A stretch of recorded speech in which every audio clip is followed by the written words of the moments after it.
Le 7 janvier 2015, le monde entier était Charlie et prônait la liberté d'expression.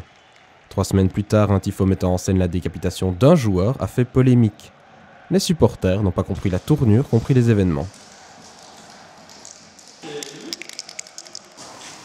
Quand il s'agit de la liberté d'expression, elle est pour tout le monde la même, quoi. Que ce soit pour Charlie ou pour les ultras, c'est le même.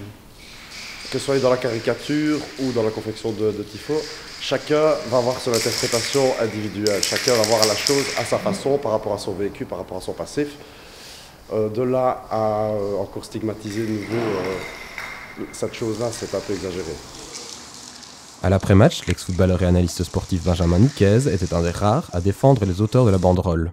Moi, ce que j'ai plus ou moins allé critiquer, c'est que ceux qui étaient Charlie la semaine d'avant, ils ne l'étaient plus 10 jours plus tard. Voilà, il faut prendre un peu de recul sur les médias. Eux, ils ont le droit de parler d'un match de guerrier, ils ont le droit de parler d'un match de la mort, ou de ceci, ou d'utiliser des mots qui sont assez forts, mais par contre, quand c'est les autres qui le font, ils s'offusquent. Donc, bon. Le Panathlon, association défendant les valeurs du sport et du fair-play, a ouvertement condamné le caractère violent du dessin déployé. Il y avait un message qui globalement était quand même un message de haine.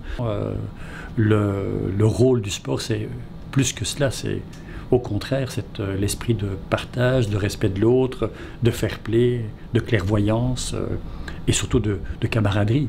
Le sport est une chose, le résultat en est un autre. Les supporters doivent réapprendre avec leurs dirigeants à faire la fête, simplement. Mais quelle différence finalement y a-t-il aux yeux des médias entre le dessin du Charlie Hebdo et les dessins du Standard? Nous avons rencontré Samuel, caricaturiste pour le groupe Sud Presse.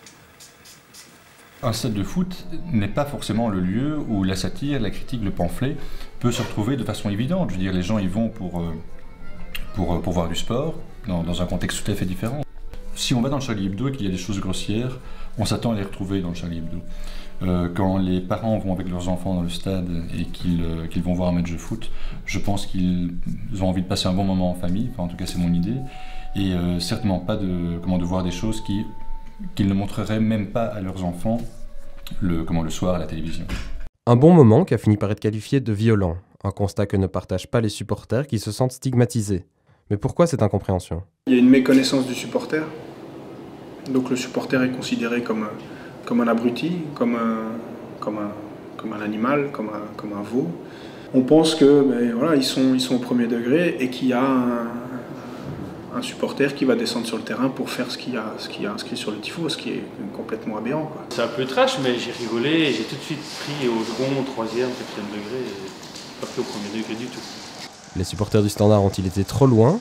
Difficile à dire, les limites du dessin satirique restent encore floues.